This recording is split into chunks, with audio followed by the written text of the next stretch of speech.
Million Chrysler Jeep Dodge Ram during the summer clearance event. 15 greatest acts of all time. This is a big deal. AGT, Tuesday. America, we want to help get you back to it. And here's how, with the Ford. Hurry, clearance time ends August 3rd. Drive strong at Billion Chrysler Jeep Dodge Ram or BillionAuto.com. The First Alert Weather Team, only on Dakota News Now. Promotional consideration paid for by Schulte Subaru, Avera Orthopedics, South Dakota Office of Highway Safety. There's miles of fun ahead. It's our salute to Denver, and it starts now.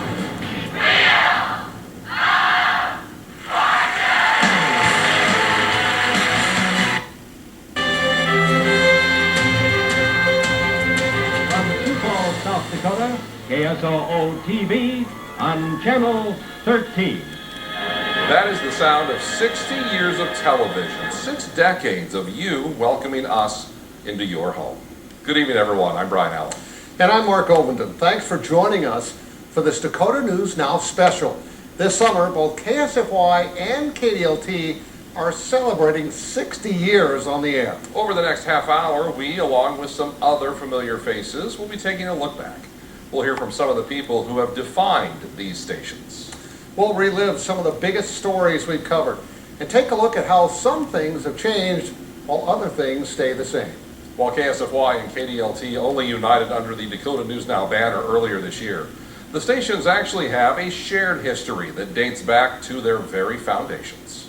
Television's roots reach further back in history than you might think. The first station, WRGB, actually began broadcasting in New York back in 1928, though it was essentially an experimental station run by General Electric. However, it wasn't until after World War II that the technology really took off. But it took some time to get here. In those days, there was not the nationwide cable. Network transmission lines crept across the country, connecting cities where affiliates began springing up. Often it was radio stations that founded those new TV affiliates, and it just so happened that 2 enterprising radio businessmen had the idea to try their hand at television in Mitchell. A man by the name of Ray Epple started KORN Radio and decided he needed to put a TV station together. He called it KORN TV, which, just like his radio station, was named after the city's most famous landmark. Ray was a smart businessman. And in Sioux Falls, Mort Hankin founded KSOO TV. SOO as in Sioux Falls. It was also named after his radio station. His wife Sylvia played a big part in early station operation. On June 12, 1960, KORN's first broadcast. And just weeks later, on July 30th. Where fields of grain ripen in the South Dakota sun, where growing corn turns our fields lush green, comes a new television signal.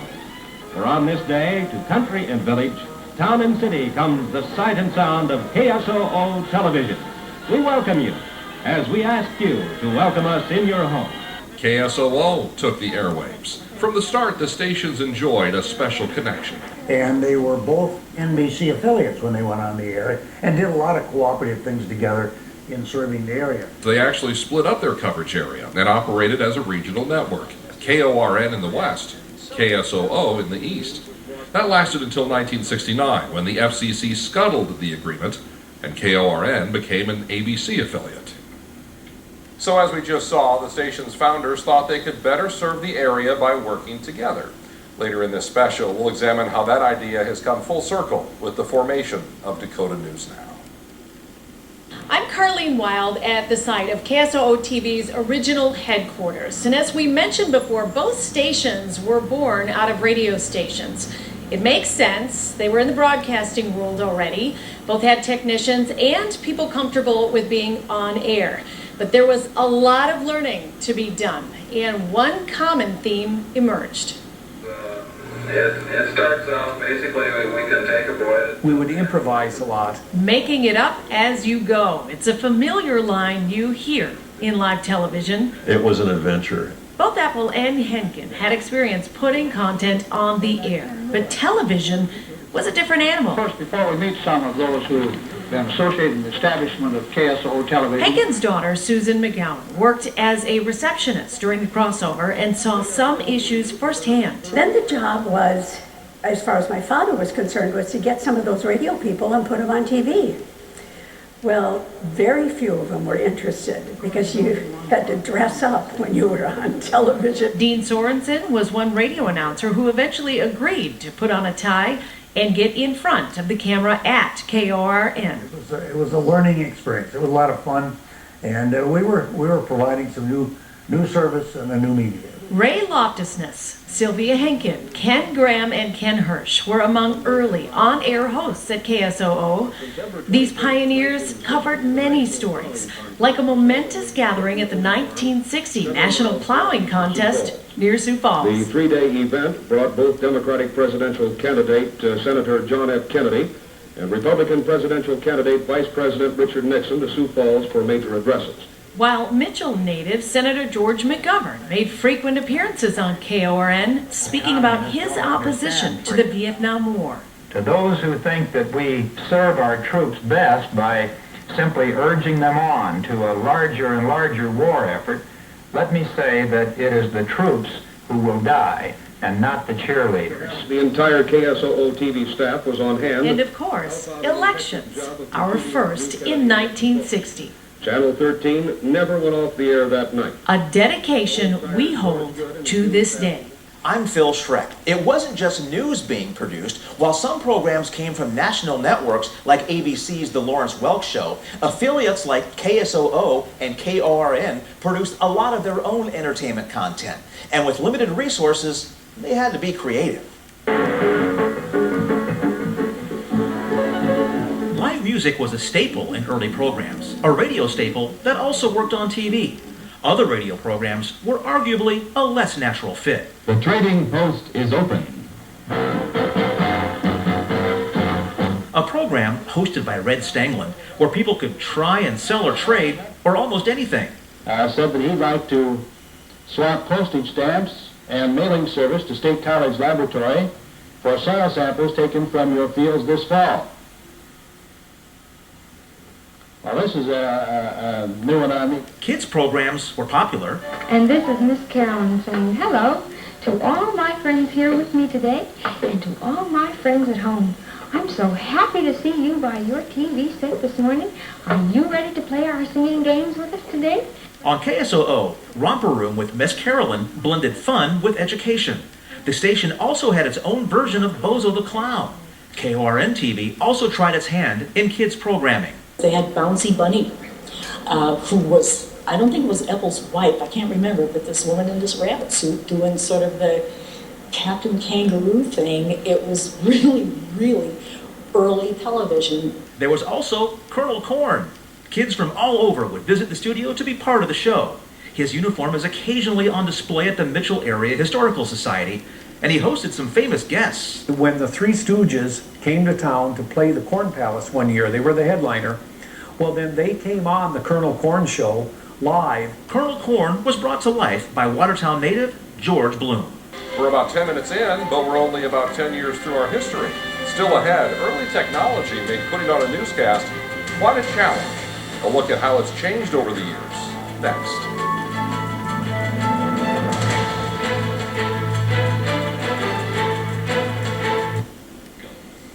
Good evening, ladies and gentlemen. I'm Jim Berman, President and General Manager of the stations that were once known as KSOO and KORN. Now, there's nothing wrong with your TV sets. So to give you that retro feel, we decided to do this spot in black and white and do it live. Because that's the way many TV commercials were done when our stations made their debut 60 years ago. We hope you're enjoying this special look back. On behalf of all of our staff, past and present, we want to thank you for watching and supporting our stations all these years. Now, as many of you know, 60 years means that this is our diamond anniversary. So we are thrilled to be able to partner with the Diamond Room and give one lucky viewer the opportunity to win a pair of diamond stud earrings. And our winner is Sarah Brown. Congratulations, Sarah, and thanks to our good friends at the Diamond Room for providing this wonderful gift. Our special anniversary celebration will continue after these words from our sponsors. It's It's anniversary time here at Carl's. And in celebration of 64 years, dinner's on us. Save up to 40% on appliances. They get a steak dinner for two. This LG French door refrigerator is just $9.99. Plus get a steak dinner for two. 70-inch and larger TVs are on sale. Get a steak dinner for two. Save on grills, mattresses, and furniture too during Carl's 64th anniversary sale. Carl's, your servicing dealer since 1956.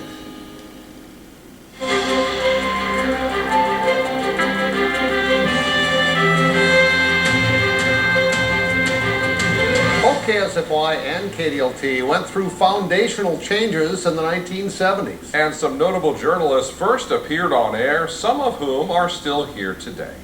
Hi everyone, there's a place for you on the party line. A new decade brought a major new change for KSOO. The station bought KXAB, a TV station operating out of Aberdeen, to expand into northeastern South Dakota. The call letters were changed to KABY, and its news operations were eventually merged with KSFY, though we still have an Aberdeen bureau to maintain our news coverage in that area. In 1972, KSOO moved to the 300 building at 6th and Dakota.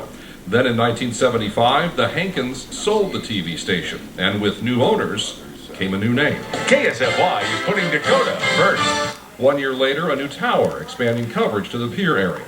Meantime, big changes at KORN-TV too. The Apple sold the TV part of its operations in 1972, and the TV station got a new name. KXON-TV, Channel 5, Mitchell, Sioux Falls. Both stations welcomed new faces. At KXON, a man who went on to work for both stations, Tom Rooney. Our news department consisted of 4 people, and so we learned a little bit of everything. 1974, Marlon Brando is in Omaha. Jeff Logan made the switch from radio to television, working with newsmen Gary Hansen and Rick Stewart. Liz Soliday became the first woman news anchor in the region, though she took an unusual path to get there. I was trained as a musician. I had a brand new master's degree for music. At KSFY. And he wanted to make sure that you got out of town just as quickly as possible. Mort Hankins' daughter, Susan, joined the team. A young Mary Hart, future host of Entertainment Tonight, made her television debut, and sports maestro Mark Ovenden joined in 1978. Started at KSFY, was there for 9 years, was KDLT for 20-something, and now we're back together. Kind of gone full circle. Some big stories through those years: George McGovern's failed presidential run, the historic Rapid City flood that left 238 dead, the American Indian Movement protests and occupation of Wounded Knee. And there were technical challenges as well. An airplane knocked over KSFY's tower in 1968. A few years later, ice storms knocked down both stations' towers. The legs, how they're bent, that 4-inch solid steel shaft. In 1975, I was out at the Salem Tower in the building underneath the tower when the tower collapsed. That was kind of a memorable thing. Luckily, the building did not get hit, but there was towers scattered all around the building. It left the stations with limited signals, especially KXON. The signal didn't get very far. It covered most of Mitchell, and that was about it. But hard work by engineers, whose work often goes unnoticed, overcame those problems. I'm Eric Thorstensen. It's not just engineers behind the scenes, there's an entire team behind each newscast. Our news director and assignment editor help determine what we're going to cover. Producers write and arrange the shows. Photographers shoot video and editors cut it. TMPs code all those things together and make sure it gets on air. And TV news has been a team effort since the beginning. What has changed is how we get it on air. And few things have changed more in the past 60 years than the technology. Here's another scene that shows you the busy behind-the-scene activities of where you're going. We, based on what you have today, we really didn't have technology. Everything was really quite manual. At KORN, there was no film, no videotape. It was real rough, still picture. Here again, we see some film editing being done. KSOO had limited filming ability, along with one technological marvel, blamed here by Sylvia Hinken. He's going over there to the photofax machine. This is a miracle machine that Associated Press has here in our studio that transmits pictures that are so legible you can see them on your television screen. It was a lot like radio news, only you could see who was talking. Well, the lieutenant governor's post in South Dakota isn't even a full-time job, but 2 political veterans are campaigning for the job because it is important in the functions of state government. Early cameras used film, which was tricky to use, especially on a deadline. We had to get the film back to the station in time for the guy who was running the film developer, which was the size of a bathtub and stood about this high. He had to develop the film. Then it had to be edited. Which was done by hand. Had to cut it up, glue it together, and hope like heck that it stuck through the film chain when it went on the air and didn't break. Because a lot of times it did. Tapes came in the late 70s, which made the job easier. And now with digital and wireless technology. You think in the world and we have it on the air like that. And here you see newsrooms were much louder as scripts were typed with typewriters. Mark Oven and I joke because when we type, we make a lot of noise because we learned how to type on manual typewriters, and you had to go through these script sets, which were 5 carbon copies. Extra copies anchors and directors would use. Teleprompters came around in the late 70s, which allowed anchors to look up while reading. But they had problems too, like if the prompter operator got sidetracked with another job in the studio. At that point, our script that was flowing through the prompter, instead of going up to down and we could follow it, sometimes it veered to the left, sometimes it veered to the right, and we would lose our script. KSOO did its first live shot in 1960. The event was the Shrine Parade in Sioux Falls. But they were very limited until we got microwave trucks and a satellite truck in the 1990s. But they still took a lot of setup. Now we use cell phone technology to go live with a backpack device or even with just a phone. Of course, better technology doesn't mean no mistakes, something we knew from our very first broadcast. We'll make a few boo-boos, all right, I suppose. I was supposed to come back. It's just the nature of live television. Something that goes along with all of those technological changes, a lot of learning. But learning on the job has always been an important part of our mission. It was a good place to learn. Everyone was a coach, everyone was supportive. We learned an awful lot. In the business, it's called a learner's market. While some make a career and a life here, we're a mid-sized market. Everything was live, and it was a learning experience. And just like many businesses, some gain skills and move on to bigger markets. Well, police are investigating a possible hazing incident. It's something we embrace, explained here by Sylvia Henkin 30 years ago. But we have seen a lot of people cut their teeth, so to speak, in the broadcast industry here and going on to greater claim of fame. We're proud of that. In Madison, I'm Jacob Sersosimo, Dakota News Now. And it's why you often see new faces here. We're proud of alumni like Liz Cullen, now an anchor at WCCO in Minneapolis. I still use the skills that I learned back then to this day. We raised that concern. And Mark Roper, now a reporter in Baltimore. And I wouldn't be where I am today had it not been for my experience in South Dakota. And many go on to other careers in other fields. There are too many successes to name, but no matter where they go, one thing remains true. We are family, we get it done, and we're a team. It's not just news that's changed, the commercials have as well. Still ahead, a look back at some ads and promos from our earliest years.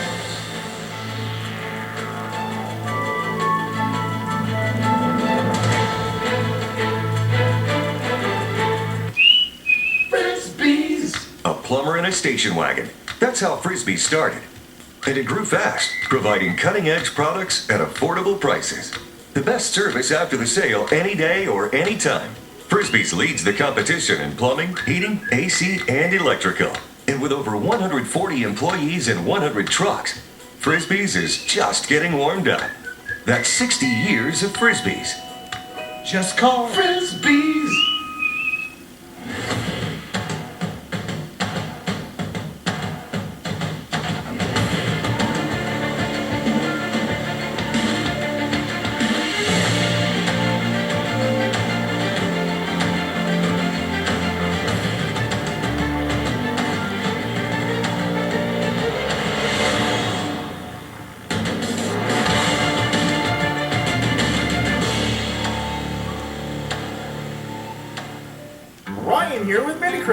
Come on in. We have everything you need to keep your pets happy and healthy. Mini Critters is your place for grooming, do-it-yourself pet wash, tropical and saltwater fish, reptiles, pet food, treats, toys, supplies, and more. You can count on Mini Critters for all your pet's needs.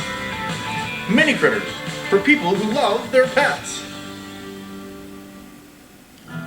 See updated ag markets every evening on Dakota News Now at 4, 5, and 6 p.m.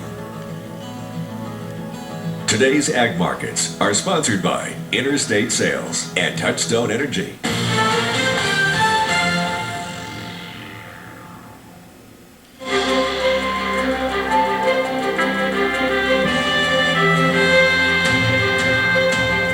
Television news really came into its own in the 1980s and 90s. Yes, it did. Many of the faces you still see today made their debuts, and they had some big stories to cover. No news this evening. 1982 arrived with new owners for KXON, and one more name change for Dakota Land Television. The stations flip-flopped ABC and NBC affiliations, and then a major change for KXON. Now, in 1986, that's when they moved the station from Mitchell to Sioux Falls. The station needed a larger population base to keep going. It was a great source of pride for Mitchell to have a TV station, but I don't think the TV station would have lasted there, and I think most people know that. And we first met Tom Hansen, Kelly Eggers, Jeff Harkness, and David Frazier. You may see a little bit of light snow. A fresh-faced Phil Schreck made his debut. He's been a staple ever since. We covered South Dakota's centennial celebration, an ongoing farm crisis made worse by droughts. We also mourned the Challenger explosion and followed the fall of the Berlin Wall in the Soviet Union. The 90s brought with them many of the faces you recognize today. It happened a little after 6 last night. Once you've lived through an experience like this, you and I can only imagine the fear these people must have felt. Well, this week's sports challenge, I have been challenged by Jason Noyes here. Governor Bill Janklow is out of the hospital. And we covered some huge stories in those years. Governor Mickelson's plane crash. That was just one of the most heartbreaking things to have to report. Witnesses say the plane sheared off the top of a silo and crashed into a barn before being engulfed in flames. We tracked historic flooding in 1993 and again in 1997. The rest of today's testimony. Also in 1997, Robert Leroy Anderson was convicted after killing Piper Striley and Larissa Demansky. And in 1998, a devastating tornado hit the town of Spencer, claiming 6 lives. Our photographer, Dave Houck, was among the first news crews on the scene. When I got there, it was darker, and I really couldn't see a lot what was going on, but the one thing I remembered were all the sounds. When I drove home the next night, I thought one thing, how are these people gonna square away what's all happened here? But I knew they were South Dakotans and they would take care of it. And a huge development in news in the 1990s, the internet. Thankfully, our website has made some improvements since then. We wouldn't be able to do what we do without our advertisers, some of which have been with us a long time. Here's a look at some of the changes through the years. I remember that. Early advertising, pretty straightforward. And now look who's on my desk right here. And this is Little Miss Sunbeam, isn't it? Usually they were just on-air reads. Sometimes anchors would get creative and bring in the product. And if you had a beer sponsor, you could pop the beer on camera. And subtlety, apparently not part of the game. While we appreciate South Dakota Rural Electric Association remaining a sponsor to this day, Families are looking for... we don't think these logos will be making a return to the studio anytime soon. As cameras got better, we began filming our own commercials, though some maybe don't stand the test of time. Hi, I'm Ed from Sound Asleep. Waterbed World is celebrating the grand opening of their new 4th store. And promos have always been important for highlighting our coverage. Let's roll it in the morning. Find out what a difference today makes. And Dave Frazier each night, because at KDLT, they know what matters. See for yourself why you can put your trust in KSFY Action News. You can count on the KSFY Severe Weather Team. And they also let us have a bit of fun. like when KSFY launched the new HD studio in 2011, which we kept top secret. Hey! Hello, Nancy. What can I help you with? I want to see the new set. I'm sorry, Nancy, but I cannot allow that. Ah, why not? Good thing we left that pesky blue light at the old building. Well, the last 20 years, we've covered some of our biggest stories, which included a move to a new building. And we've gone through some of our biggest changes yet, just this year. The new millennium arrived with one of the biggest news stories we've ever had. No flights were allowed in or out of the Sioux Falls Regional Airport this morning. On September 11th, 2001. Brian Allen was on the desk that morning as each drop of news that poured in seemed worse than the last. I'll never forget seeing those airplanes go into those Twin Towers and then watching those Twin Towers fall. Just a horrible day. That will always stay with me. That attack set the stage for major stories that followed. From the wars in Iraq and Afghanistan, we covered the local impact of these world-changing events. I appreciate that. Thank you very much. In politics, John Thune's defeat of Tom Daschle, the minority leader at the time in the Senate. I mean, that was a huge, huge deal for South Dakota and the nation. In 2011, correctional officer R.J. Johnson was slain in a prison break attempt. We followed the trials and subsequent executions of suspects Eric Robert and Rodney Burgett.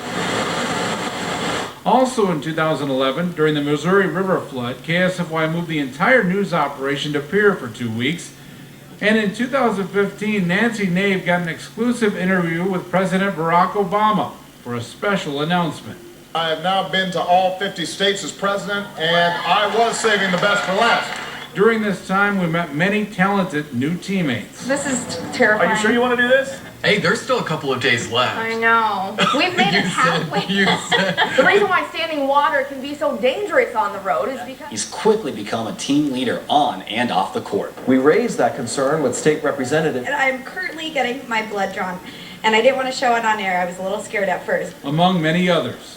In 2014, Great Television bought KSFY and moved the operation into a new building at Courthouse Square in 2017.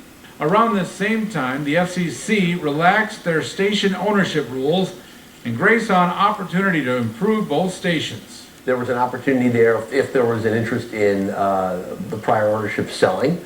We certainly had an interest in buying. And so the two sides came together and was able to make it happen. The purchase was approved in 2019, and in January of this year. This is Dakota News Now. Good evening, I'm Kelsey Castle. Thanks for joining us. We combined newsrooms, allowing us to do our jobs better, just in time for one of the most significant news years in memory. The number of cases of COVID-19 continue rising. Increasing anger and unrest across the nation. The coronavirus pandemic, along with racial inequality protests, have transcended the gap between local and national news, impacting everyone.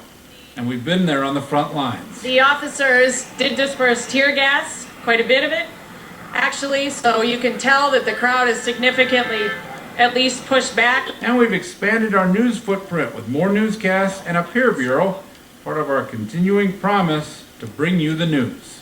Thanks for joining us for this special. We are very proud to have brought you the news, at least for some of 60 years for us. We look forward to the next 60 as well. Thanks for being with us. Good night. Growing awful late. Hope to see you at 10. Till then, from all of us, good evening. Well, that's the news this noon. Thanks for your company. Oh, yikes. Okay, goodbye. Scared the out of me. As always, from all of us to all of you, good night from Courthouse Square. It's anniversary time here at Carl's. And in celebration of 64 years, dinner's on us. Save up to 40% on appliances. They get a steak dinner for two. This LG French door refrigerator is just $9.99. Plus get a steak dinner for two. 70-inch and larger TVs are on sale. Get a steak dinner for two. Save on grills, mattresses, and furniture too during Carl's 64th anniversary sale. Carl's, your servicing dealer since 1956. At Waterbury, our goal is to protect our team, our customers, and our community. We understand that air conditioners, water heaters, and electrical needs will not stop because of COVID-19. Waterbury's field techs will maintain a commitment to preventing transmission by taking safety precautions every step of the way, including calling ahead and wearing protective gear. We will maintain a commitment to 5-star service while providing top-notch safety measures for our customers. Waterbury, we are service. As America faces its greatest challenge, when newsmakers have something to say, they talk to Greta because they know she's connected to you and what's happening outside DC. Leaders